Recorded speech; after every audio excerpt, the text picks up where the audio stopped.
There's nothing like the feeling of freedom that comes from riding fast through rugged country on seldom traveled trails. But that remoteness can quickly become deadly. A stuntman helped us reconstruct the events that began on August 16th of this year along an isolated stretch of the Canadian River. For a vacation, Jerry Mayhew had taken his twin sons into the hills outside Amarillo, Texas, to ride the dirt bikes he had given them for Christmas. My sons and I have been wanting to go up there and go riding on the river. There's all different kind of trails, and there's good hills to climb. We were on our way to Chicken Creek, and it was real rough country. It was hard to ride. Kevin, he was at the front, and the trail was too narrow for anybody to pass him up. 13-year-old Kevin Mayhew was leading the way. At the edge of a 30-foot cliff along the river, his bike ran out of gas, and he lost control of it. He started rolling backwards, and all I heard was a yell, and I looked up, and I saw him going off the cliff. I was just stunned. Kevin! When I looked down, I was just hoping he was still alive. Kevin! And I didn't know whether he's even breathing because the motorcycle was on top of him. I gotta get down there. I thought he was dead, and then I started thinking, this can't be, you know. And my dad got down there to him. He ran as hard as he could. I was just scared to death.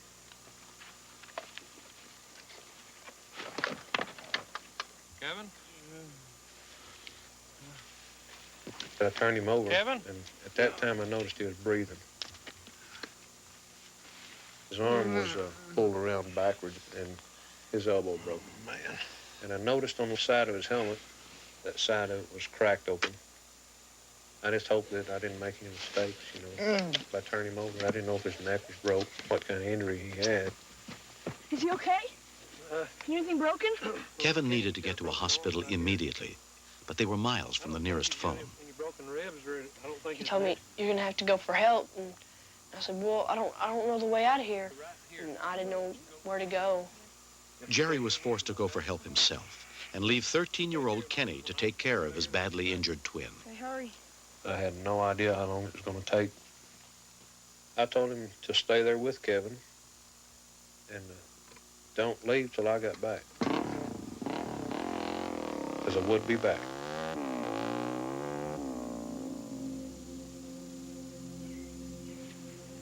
His elbow was real blue.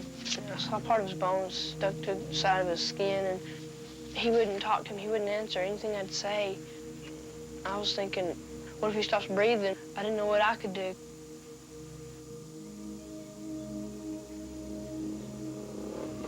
I didn't know what was going to happen. I was just afraid that he was going to be dead when we got back. Kevin? I was scared every time he'd raise up. I was thinking, he's hurting himself. I was afraid he was going to roll over and fall in the river or something. So then I thought, well, I'm going to have to pack sand around him. It just kept going through my mind, when's he going to get back? It took Jerry more than 45 minutes to go the 7 miles to the highway. Then the call went out, summoning help from all over the county. Carter County Sheriff's Department, off Casto? Yep. From 20 miles away, one of the first to answer the call for help was Tim Dockery, head of the local volunteer fire department. I knew that there was a time factor involved from the information that the dispatcher had given me, and that a lot of time had already been lost. The only way they was going to get him out was a helicopter. He's about 7 miles up the river. And they said, we have no helicopter. There is no rescue helicopter. It hasn't been for 12 years. And I thought, not in this day of time. This can't be happening, you know. It felt like days and days, because every second I was just, hurry up, hurry up. I was wondering that my dad, maybe he would have wrecked or something, you know, as fast as he was trying to go. I'd either hear, like, another motorcycle, or I'd hear noises from the river running, and I'd look, and no one was there. I just started going crazy. After 4 miles of increasingly rough roads, the rescue workers reached a point where it was just too rugged and narrow for cars to proceed. The father had led us back to where we could not drive any farther with four-wheel drive vehicles. You could see the fear on his face. He knew that his son was hurt and hurt bad, and he needed, to help back there as soon as we could. Every precious second counts. Only one person could ride the 3 miles in with Jerry. The rest would have to walk. Because he was a trained EMT, Tim was chosen, but he could only bring in the medical supplies he could carry. I felt really relieved. I felt, my dad's here. They didn't waste no time at all talking or nothing. He just started working on Kevin. His abdomen was getting distended and very rigid, and I knew right then and there I had internal injuries, and that's when I knew we had some serious trouble. Got to get the rest of my gear in here. He's hurt If you've bad. got internal injuries and possible back injuries, one wrong move by any one of us could have paralyzed him or even fatally wounded him. We could not carry him out. Kenny had packed him in sand to keep him from rolling off in water. So the best thing I could do was just leave him there. The boy needed a trauma surgeon's what he needed. To get Kevin out safely, they had to find a helicopter. But Tim's hand radio was not powerful enough to reach anyone. Oh, Kelly, emergency management coordinator. Let me speak to someone in charge, please. This is an emergency. As rescue workers began to converge on the scene, county emergency coordinators tried to locate a helicopter to get the boy out. It had already been 2 hours. We've got out in the Canadian River, we've got a young boy who is unconscious and unresponsive. The only way we can get him out is by air. If you don't have any here left now, we'll go in another direction.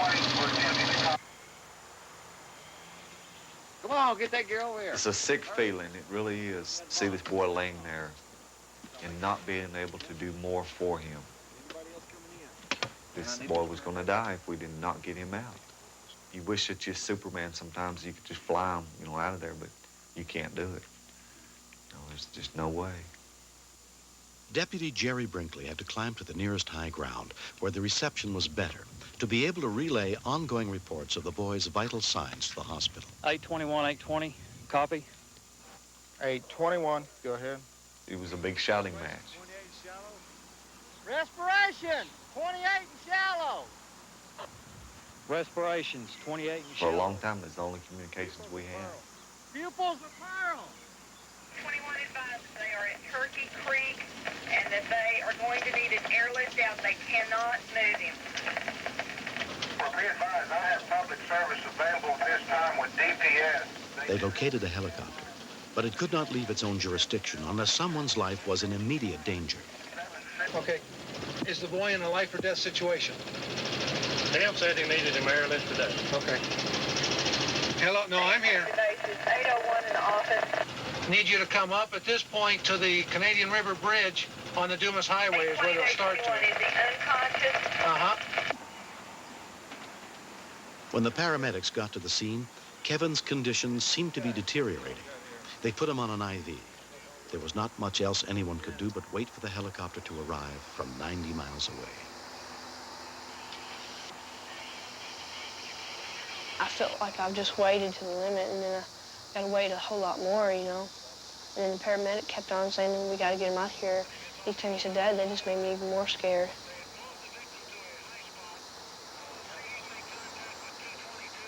You think about everything, and you don't really think about nothing. Just a congestion of memories going through your head all at one time. I knew what Kenny had felt like, sitting back there waiting for someone to show up.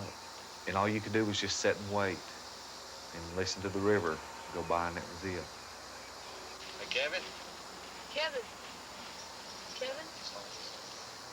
It seemed like it took 3 days before the chopper ever got there. Then you could hear the chopper coming up over the hill.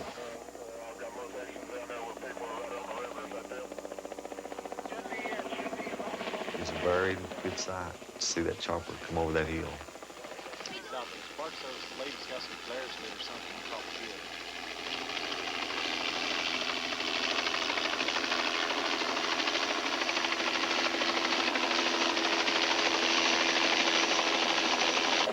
Gonna be kind of noisy, bud. Cover him up. Okay.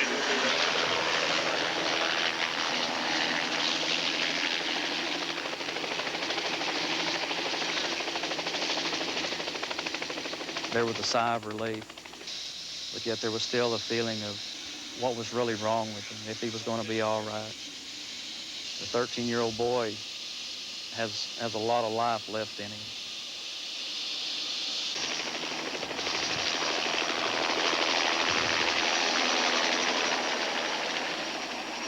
Four hours after the accident, Kevin was finally transported to the hospital.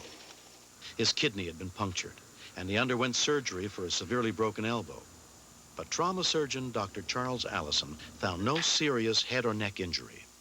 I feel that this patient's outcome was influenced very strongly by the protective equipment that he had in place at the time of the accident. He had a helmet on, shoulder and rib protection, and also some pads to the lower legs. If he hadn't had those on, I have no doubt but that there had been a good possibility of him being killed instantly with his fall. 2 months later, Kevin Mayhew's life has almost returned to normal. His kidney is healed, and his cast will be removed within a few weeks. His family remembers more about the accident than he does.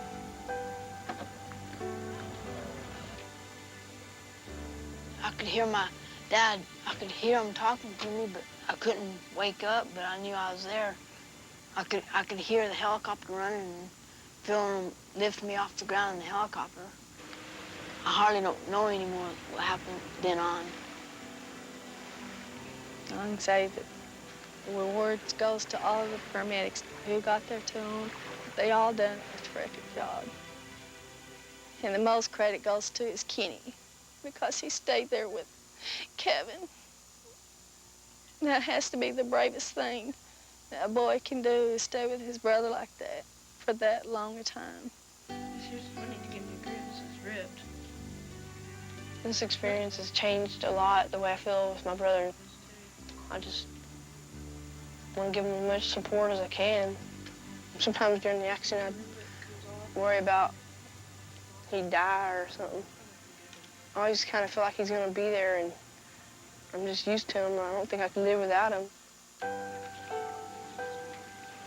I'm just glad they're together.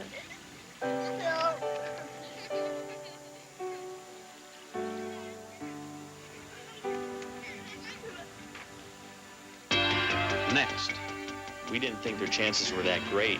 It's very difficult to stay afloat and fight off the elements when you're in 8 to 10 foot seas.